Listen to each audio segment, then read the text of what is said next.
if your ideal is corrupted, if the vision you glorify in your mind is corrupted, if the ideal you enthrone in your heart is corrupted, this is what you will build your life by. This is what you will become. That's why it's very important for you to challenge your thought process.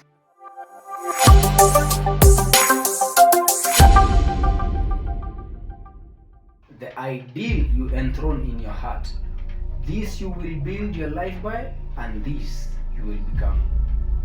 That is a quote by James Allen from his famous book As a Man Thinketh. That's my second favorite book. And let me give you a story just to elaborate the meaning of that quote. That the vision you glorify in your mind and the ideal you enthrone in your heart, this you will build your life by, and this you will become. There is a motivational speaker, a renowned motivational speaker called Les Brown. Les Brown was born by an unknown mother, and then the mother, he was adopted by Mamie Brown. All right, they were twins. So when they started schooling, Les Brown was not that sharp in school, but the Leslie, who was the twin, was very sharp. So the kids used to bully Les Brown, and he had already accepted that is his fate. They actually call him DT, the dumb twin. All right, the doctors had said that he is mentally retarded, educably mentally retarded. He can't hack it. All right, and he had accepted that this is the vision, this is the ideal he was building his life by. So one day, Les Brown found himself in a wrong class. So this teacher comes, his name was Mr. Washington. Mr. Washington comes and chooses Les Brown by mere coincidence or by coincidence. He chooses Les Brown and tells him, go and do a certain arithmetic in the blackboard. So Les Brown everybody starts laughing, and they say, he can't do it. The teacher was puzzled. Why can't he do it? They say, he's a DT. Then he inquired, what's a DT? They say, he's a dumb twin. He's a dumb twin. He doesn't understand things. Les Brown said, yes teacher, it's true. I don't understand this. This is what the teacher said. You should not allow the opinion of others become your reality. Never allow the opinions of others become a reality. That same Les Brown has been a legislator in the US. He now has speaking engagements where he's paying millions on millions of dollars. He has done everything he has ever desired to do, and he's now even a coach. Now, the point is, if your ideal is corrupted, if the vision you glorify in your mind is corrupted, if the ideal you enthrone in your heart is corrupted, this is what you will build your life by. This is what you will become. That's why it's very important for you to challenge your thought process. In the prior video, we talked about 5 things we need to do to challenge your thought process, and I'd like to pick from there and give you some 5 more. All right. So another thing you need to do is you need to take charge of your life.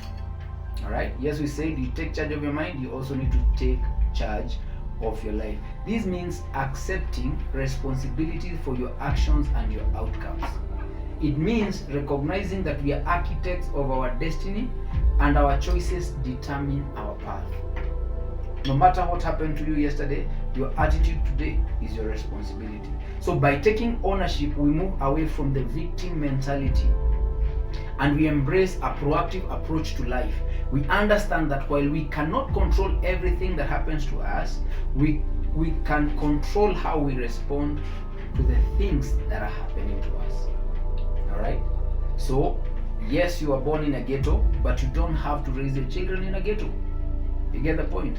Yes, yeah, you grew from domestic abuse and all that, but that doesn't have to become your reality right now.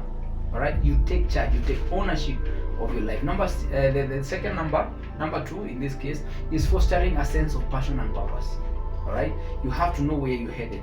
When you have a clear purpose, our actions become more intentional and more focused. All right, passion fuels our drive and keeps us motivated when the going gets tough. A purpose-driven mindset aligns our efforts and our core values and long-term goals, providing a deeper sense of fulfillment and direction. What's your purpose? What's your assignment? Why do you do the things you are doing? All right? Continuous learning. Allow your mind to grow.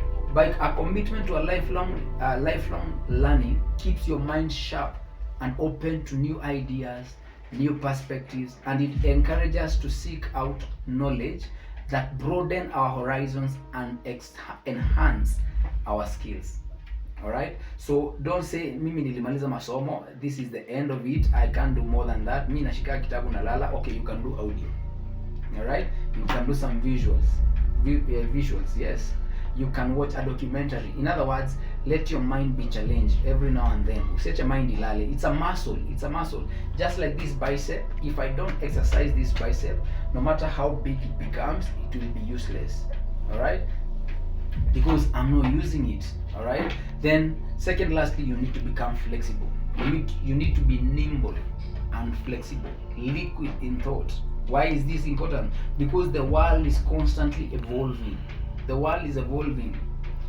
If you remember, there was a phone called Nokia. Right now they are not in the market. All right, there was Kodak cameras. Right now they are not in the market.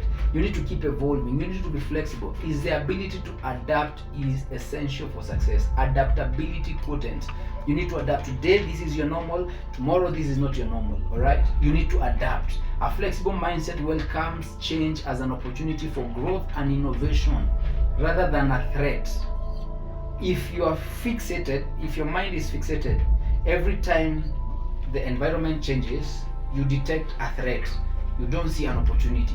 But if you have an adaptability quotient that is let me say that is of a good proportion, you will see a change in environment as an opportunity for you to be better, to become better, or to seek better opportunities. All right. So this involves being open to new experiences and be willing to step out of your comfort zone. Let me tell you the truth, comfort zones are seductive, and whenever you're in the comfort zone, you hardly grow. All right, so by embracing change, we stay agile and resilient, steady and ready to navigate the complexities of this life. Finally, OQP, only quality people. The Bible says that bad company corrupts good morals. I cannot overemphasize this. Surrounding yourself with positive influences is very significant. It's a very significant part of your mindset shift. Okay, the people you associate with have a profound impact on your thought and your behaviors. By choosing to surround yourself with individuals who inspire, support, and challenge you, you create an environment that nurtures a growth mindset.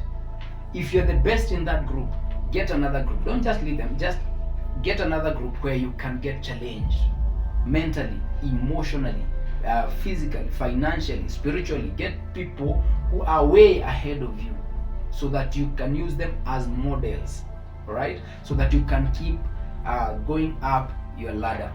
You get the point? So positive influences provide encouragement, constructive feedback, and diverse perspectives that enhance our personal and professional development. Remember, every one of us is a genius, but in our line of calling. But there is work that you need to put for you to become everything that God has called you to be. See you at the top. Let's keep walking.